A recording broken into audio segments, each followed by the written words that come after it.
जब से सम्राट चौधरी की सरकार बनी है, विपक्ष लगातार सरकार के फैसलों और दावों पर सवाल उठाता रहा है। अब एक बार फिर से तेजस्वी यादव ने ऐसा मुद्दा उठाया जिससे करोड़ रुपए के प्रस्तावित निवेश पर सियासी घमासान तेज हो गया है। क्या कुछ सवाल उठाया है तेजस्वी यादव ने, आइए जानते हैं पूरी खबर विस्तार से। नमस्कार, एक न्यूज़ 24 देख रहे हैं, यहाँ पर मैं हूं आपसे ब्यूटी। बिहार में देखेंगे तो प्रस्तावित औद्योगिक निवेश को लेकर सियासत एक बार फिर से गरमाई हुई है। नेता प्रतिपक्ष तेजस्वी यादव ने राज्य सरकार पर निशाना साधते हुए निवेश से जुड़े पुराने समझौतों और नए दावों की पारदर्शिता पर सवाल उठाए हैं।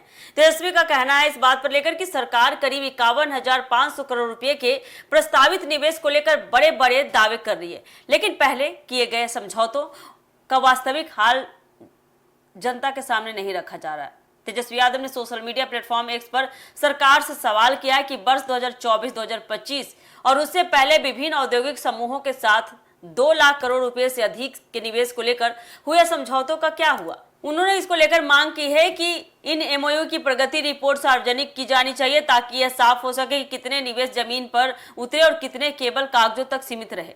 तेजस्वी यादव ने अपने बयान में विशेष रूप से उस कंपनी का जिक्र किया जिसके जरिए परमाणु क्षेत्र में करीब 22,500 करोड़ रुपए के निवेश का दावा किए जाने की बात कही जा रही है। उनके अनुसार इस कंपनी की वित्तीय क्षमता को लेकर गंभीर सवाल भी उठते हैं। तेजस्वी का दावा है कि संबंधित कंपनी की स्थापना फरवरी 2026 में हुई और उसके पास कथित तौर पर करीब 11 लाख रुपए की ही कुल पूंजी है। इसी आधार पर उन्होंने सरकार से पूछा कि इतनी कम पूंजी वाली कंपनी इतनी बड़ी राशि का निवेश कैसे करेगी और इसके पीछे वास्तविक वित्तीय व्यवस्था क्या है।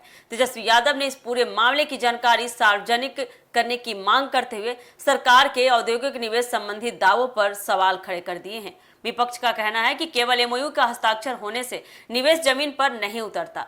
जरूरी है कि सरकार यह बताए कि जिन कंपनियों के साथ समझौते किए गए उनमें कितनी परियोजनाओं पर काम शुरू हुआ, अभी तक कितना निवेश आया और कितने लोगों को रोजगार मिला।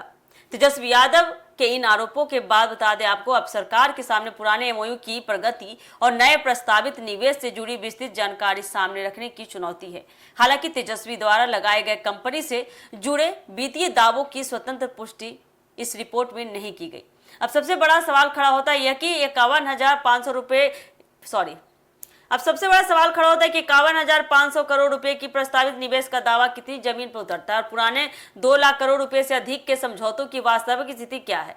इस मुद्दे पर सरकार की ओर से आने वाले जवाब आने वाले दिनों में बिहार की सियासत में चर्चा का बड़ा विषय बन सकता है। जिस तरह से तेजस्वी यादव ने सरकार से पूरा हिसाब मांगे है, जांच करने की बात कही है, देखिए सम्राट सरकार की तरफ से क्या प्रतिक्रिया आती है और क्या हिसाब निकल कर आता है, देखना काफी दिलचस्प होने वाला आने वाले समय में। तो ये थी अब तक की अपडेट, फिलहाल के लिए दीजिएगा इजाजत, धन्यवाद।